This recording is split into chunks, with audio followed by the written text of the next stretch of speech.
Matt Cleary. Hello. What is your bold wrestling prediction for 2020?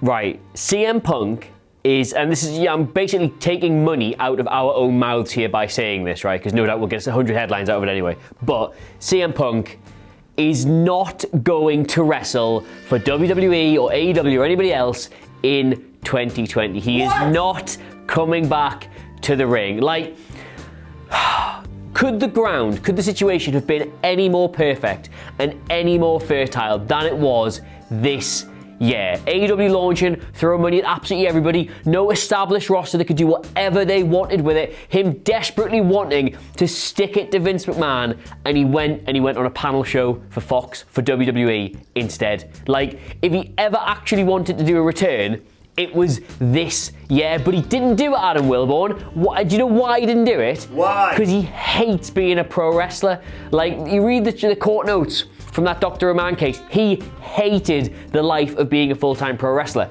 He loves pro wrestling, but he hated being a pro wrestler. The injuries, the soreness, the pain, the life on the road, being away from your family, having to jump through all these creative hoops, he absolutely hated all of that. And the only place on earth where none of that is true, where you're not on the road all the time, where you're not currently working house shows, where you've got creative control, is AEW, and he didn't go there. Ergo, he is never going to wrestle again. It's like me saying to you, do you want this sandwich? And you looking at the sandwich, and there being another sandwich right there, and you going, that sandwich for me, yes, I'll give you $1 million to eat this sandwich. That sandwich, what about that one? Well, that's not my sandwich, that's an unattended sandwich, which you can have also for not $1 million. So $1 million to eat this sandwich, yeah. And that sandwich is just there, yeah. No, I don't want a sandwich. And then you're coming back, you're telling me you're gonna come back like 5 minutes later and be like, do you have any sandwiches around here, have you? Like, it's just not gonna happen. CM Punk is not gonna wrestle in 2020. He is done with being a pro wrestler, loves pro wrestling, done with being a pro wrestler, and anybody who tells you he is going to wrestle in 2020 is just, they've not been paying attention, they're an idiot, I'm sorry. CM Punk is definitely going to wrestle in 2020, and anyone who tells you otherwise, well, they're an idiot. Yes, I realise CM Punk doesn't work for WWE, SpongeBob meme, he works for Fox, not WWE, all that sort of thing, but he is coming back to wrestling because money, baby! Look in my eyes. What do you see? A boatload of Saudi oil money. He is going to come back. He is going to wrestle in WWE. Now, I do realise my track record for making predictions isn't exactly the best, but this one is definitely going to happen. And not only is it going to happen next year, it's going to happen at the Royal Rumble. Number 30, it's going to be CM Punk. Everybody get excited. I'm sure that won't if it's not him at number 30. But I'm telling you right now, 2020, it's clobbering time! How much cocaine have you had? The Undertaker will officially retire in 2020, and I can damn sure say it's not going to be at a Saudi show, judging by his comments on the Stone Cold Steve Austin podcast thing. During that, he was adamant that that wasn't going to be his last match. That is not the memory he wants to leave behind. He's still got a bit in him, but he doesn't know how much. 2020 is the perfect time. It's exactly 30 years since he first came in 1990 at the Survivor Series. So whether this happens at WrestleMania in a big marquee match there, or whether he maybe even saves it for Survivor Series and does a big loop round, that's actually going to be my prediction. I'm going to say at Survivor Series 2020, make it bolder. That's going to be when The Undertaker officially retires. It's going to be billed as his last ever match. It's going to be an official retirement match. He's going to lose it and he's going to walk out, and that is going to be the last time we ever see The Undertaker on WWE TV. Who's you wrestling? I don't know, The Fiend. Hey!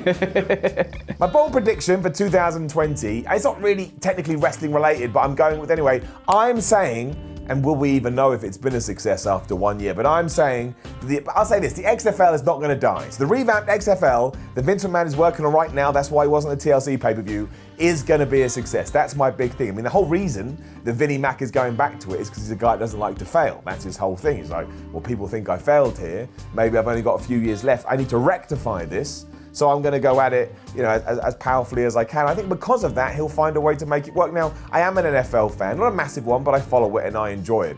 And I think trying to get people to watch football in the off-season may be difficult because it's nice to have a break. It's a criticism that you could throw at professional wrestling, that it's just too much. However, I don't know how he's going to do it, and I don't know what the twist will be, and I don't know, how this will sink its claws into people's faces. It's like, oh, you've got to watch this. But I think he'll do it. I think the Extreme Football League, which don't forget that's what it's called. I know they're just using the words XFL. They're not trying to focus on the extreme part because it's no longer 1999 with Papa Roach going, cut my life into peace. But it's still the Extreme Football League. Don't forget the late 90s, early 2000s. You couldn't have extreme with an E. If a word started with an E, it had to start with an X because everybody went crazy. I brain spine shank. Remember spine shank? Of course you don't. But yeah, that aside, I think he will come up with something that gets people interested. And this time he won't throw all the cash at it. I mean, last time they had like 10 weeks to do it, and they just throw $1 bajillion at it. It wasn't bad. They've taken their time. I can't actually believe it's already coming up to February 2020, because I remember when they announced it, I was like, well, that's a long time away. Clearly not. So I will back Vincent Kennedy McMahon, and I will say that he finds a way to make his Extreme Football League a success. What an idiot. My bold wrestling prediction for 2020 is that Triple H and Vince McMahon at some point have an absolutely massive bust up. I don't think they'll sever the relationship to an irrevocable degree, but you just can't tell me that Triple H isn't at this precise moment probably seething with Vince McMahon. If you look at all the stars he's carefully built, and by built I mean parachuted in as is from Pro Wrestling Guerrilla, and then just destroyed them and removed them of all integrity, currency, legitimacy, any kind of appeal. This has been going on for like 5 years at this point, and it's just almost an 100% failure rate. It's actually quite astonishing, to a point where if you're Triple H, you're probably thinking, he's doing this on purpose, the mad old twat. He's genuinely messing with my on purpose because he can't see that I'm the successor. I think it's like a subliminal, subtextual form of control. Either that or he's just terrible at what he does now. I mean, look at what he's done with Aleister Black. He was a stoic, unflappable warrior in NXT. In WWE, he says words. He says all of the words trapped in a room which he puts a placard in front of in a different arena every single week, so this room is impossible to locate. When someone finally knocks on it, he's having a shit or he's doing something because he can't answer the door at the correct time. It's his one function in life. Samoa Joe, a day after losing the United States Championship, right, just attacked Kofi Kingston and was like, right, you got a title shot. Aleister Black is a moron. Why can't he just do that? Instead of just waiting in a room, waiting for things to happen, the mechanisms of WWE storytelling are so poor and so generic that it can only make a character like Aleister Black look like an idiot. Yet in NXT, he was one of the most fiercely intelligent performers on the entire roster. We've seen evidence of this tension between Vince McMahon and Triple H bubbling to the surface because earlier this year, he liked a series of tweets criticizing Vince McMahon's idea that injuries had affected the financials and not the rotten creative.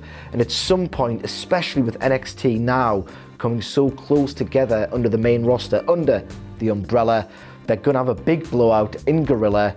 It's going to be all over the dirt sheets and nothing will happen because it will all blow over. But you must hate him. Literally everybody else does. Well, 74 years Vince McMahon has been on this earth. And I'm not saying that he needs to go. Basically, he's got other things going on next year. He's got XFL. He wants to try that football thing again.